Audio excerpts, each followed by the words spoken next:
बात महाभारत काल की है। एक प्रसंग आता है कि एक बार द्रोणाचार्य ने अपने शिष्यों की परीक्षा लेने की सोची, एकाग्रता की।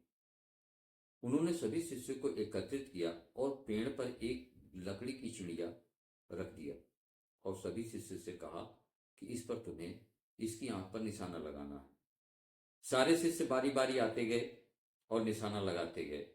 लेकिन जब वो निशाना लगाए तो द्रोणाचार्य पूछते कि तुम्हें क्या दिखाई पड़ रहा है। तो कोई कहे गुरुदेव, मुझे चिड़िया की आंख और पेड़ दिखाई पड़ रहा है, मुझे टहनियाँ और पत्तियां दिखाई पड़ रही हैं। कोई कहे कि मुझे आसपास के सारे दृश्य और चिड़िया दिखाई दे रही है। वहां पर द्रोणाचार्य उनसे निशाना लगाने के लिए मना कर देते और धनुष बाण वापस ले लेते। जब अर्जुन का नंबर आया तो अर्जुन ने जब निशाना साधा तो द्रोणाचार्य ने उनसे भी पूछा कि तुम्हें क्या दिखाई पड़ रहा है।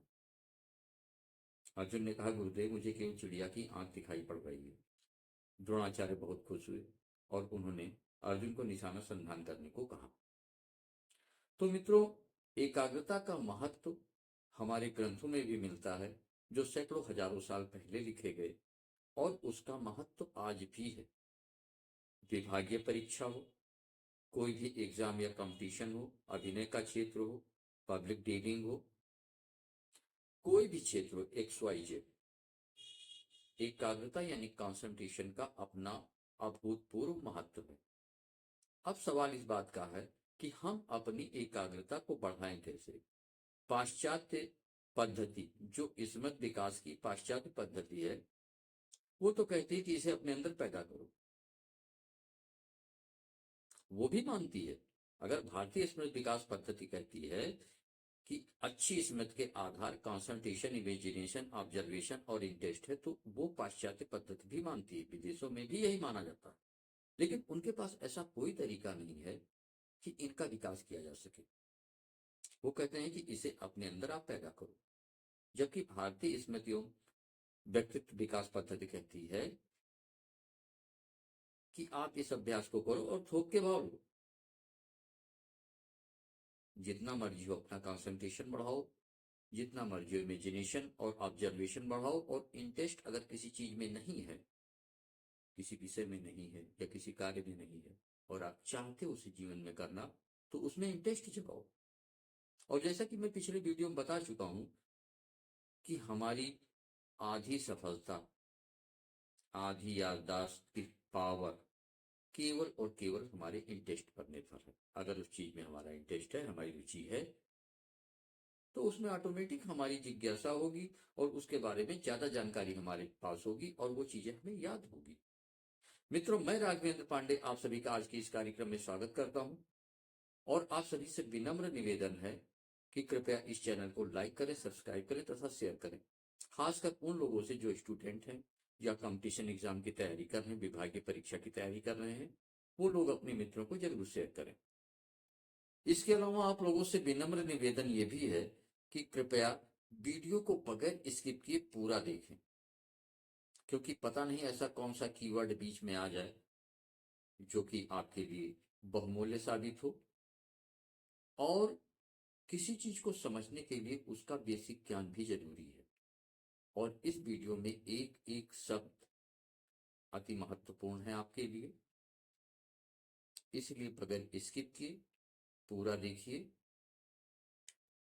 एक बार स्वामी विवेकानंद ने एकाग्रता के महत्व को बताते हुए कहा था कि कोई भी चीज हम एकाग्रता पूर्वक पढ़कर जीवन भर के लिए याद कर लेते हैं, लेकिन एकाग्रता के अभाव में वही चीज हम जीवन भर पढ़कर भी याद नहीं कर पाते। यहाँ पर मैं आपको बताता चलूं मित्रों कि स्वामी विवेकानंद भारतीय स्मृति एवं व्यक्तित्व विकास पद्धति के महान ज्ञाता थे। और केवल स्वामी विवेकानंद ही नहीं, अनेक महापुरुष ऐसे हुए हैं जिन्होंने भारतीय स्मृति एवं व्यक्तित्व विकास पद्धति का सम्यक अध्ययन किया और उसमें पारंगत हुए।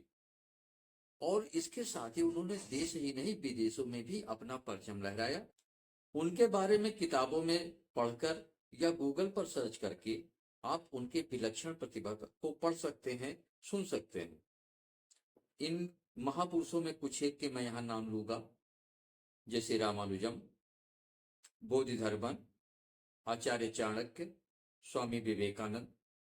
ये सब वो महान विभूतियां हैं जिन्होंने भारतीय स्मृति एवं व्यक्तित्व विकास पद्धति का सम्यक अध्ययन किया और उसमें पारंगत हुए पूरी तरीके से और अपनी प्रतिभा का पूर्ण रूप से विकास किया।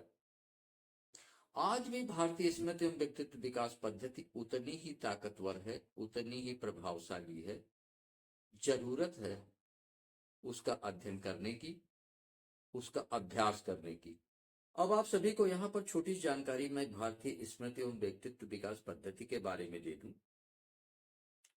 भारतीय स्मृति एवं व्यक्तित्व विकास पद्धति महर्षि संदीपनी द्वारा निर्माण की गई है और यह इतनी ताकतवर पद्धति है कि इसको शब्दों में बयां करना असंभव है। ये हमारे कंसंट्रेशन को, इमेजिनेशन को, ऑब्जर्वेशन को, इंटरेस्ट को हम जितना चाहे बढ़ा सकते हैं। ये वो महान पद्धति है और इसमें केवल सांदीपनी उपकरण के द्वारा 20 मिनट एक निश्चित एक्सरसाइज करनी पड़ती है और यही एक्सरसाइज काफी महत्वपूर्ण है। पहले के जो गुरुकुल पद्धति थी, आश्रम पद्धति जो पहले प्रचलित थी, उसमें जितने भी स्टूडेंट होते थे, जितने भी छात्र होते थे, वो प्रातः उठकर नित्य क्रिया से निवृत्त होकर सूर्य नमस्कार करते थे अपने शरीर को मजबूत और ताकतवर बनाने के लिए। और उसके बाद में 20 मिनट भारतीय स्मृति एवं व्यक्तित्व विकास पद्धति का अभ्यास करते थे, जो कि इसी सांदीपनी उपकरण के साथ एक्सरसाइज होती थी। भारतीय स्मृति एवं व्यक्तित्व विकास पद्धति के प्रतिदिन अभ्यास से ये सभी छात्र इतने तेज दिमाग के होते थे कि वेदों उपनिषदों का लाखों लाख श्लोक उनकी जुबान पर होता था और यह ज्ञान इतना बड़ा था कि अगर आजकल के सारे एग्जाम और कंपटीशन, वो चाहे आईएएस हो, पीसीएस हो, PMT, engineering, NEET, NDA, MBA इत्यादि इत्यादि जितने भी कंपटीशन है, उन सभी के ज्ञान को मिला दिया जाए तो भी उस ज्ञान के आगे ऐसे प्रतीत होंगे जैसे सूरज के आगे दीपक। यही नहीं, इस पद्धति के प्रभाव से पहले के छात्र इतना शार्प माइंड होते थे, इतना क्रिएटिव माइंड होते थे कि उनके द्वारा किया गया निर्माण, आविष्कार और खोज को आज भी आधुनिक विज्ञान अचंभित होकर देखता है।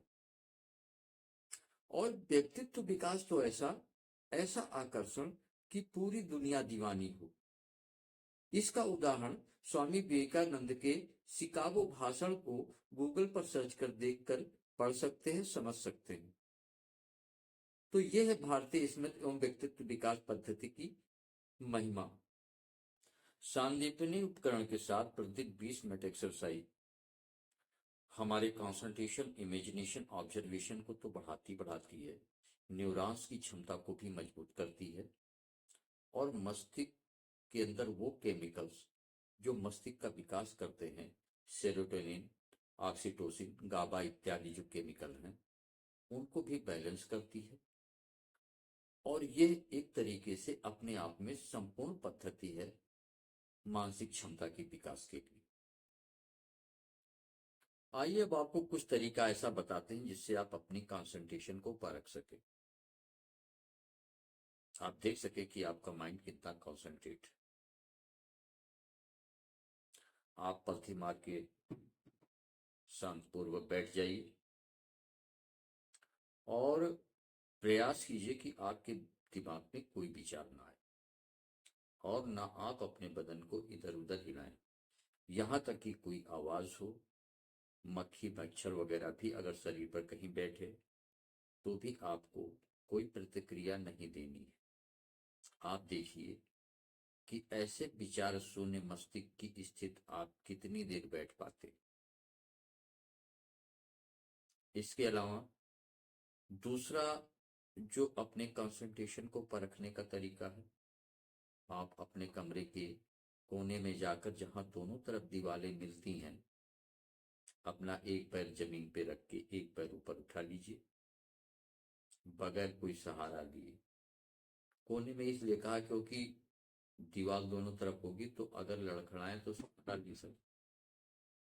तो इसलिए जो है आप अपना जो है बैलेंस कब तक कितनी देर बना के रख पाते हैं, ये भी आप देख सकते हैं। अगर 1 मिनट तक भी हो जाता है तो ये बहुत अच्छी बात है, बहुत बड़ी बात है। अब अपने कंसंट्रेशन को बढ़ाने के लिए, अपनी एकाग्रता को बढ़ाने के लिए कुछ उपाय मैं बता रहा हूं, उनको आप नित्य प्रति करें। क्योंकि अगर सांदीपनी उपकरण उपलब्ध नहीं है या आपने भारतीय स्मृति विकास पद्धति का अभ्यास नहीं किया है, तो ये जो मैं आपको वैकल्पिक अभ्यास बता रहा हूं, इनको आप प्रतिदिन करें। इनसे भी काफी कुछ लाभ होगा। और इसमें करना क्या है आपको? नंबर एक तो एक अनुलोम विलोम कंसंट्रेशन को बढ़ाने में काफी सहायक है। इसके अलावा पलथी मार के आप बैठ जाइए और आराम से सांस अंदर बाहर छोड़िए, एक बिल्कुल सामान्य। और अपना सारा ध्यान जब आप सांस को छोड़ें बाहर उस पर हो, उसके बाद जब आप सांस को अंदर खींचें तो भी आपका सारा ध्यान सांस लेने की तरफ हो, अंदर खींचने की तरफ हो। और इसका अभ्यास थोड़ा थोड़ा करके बढ़ाते बढ़ाते आपको 5 मिनट तक ले जाना है। ये दोनों उपाय, अनुलोम विलोम और श्वासों पर ध्यान, ये काफी कुछ आपकी मदद करते हैं आपकी एकाग्रता बढ़ाने में, आपका कंसंट्रेशन बढ़ाने में। इसका अभ्यास कीजिए, काफी कुछ सफलता आपके हाथ में होगी। इसी के साथ मित्रों, एकाग्रता पर चर्चा आज यही समाप्त होती है। मिलते हैं अगले वीडियो इमेजिनेशन पावर में। तब तक के लिए जय हिंद।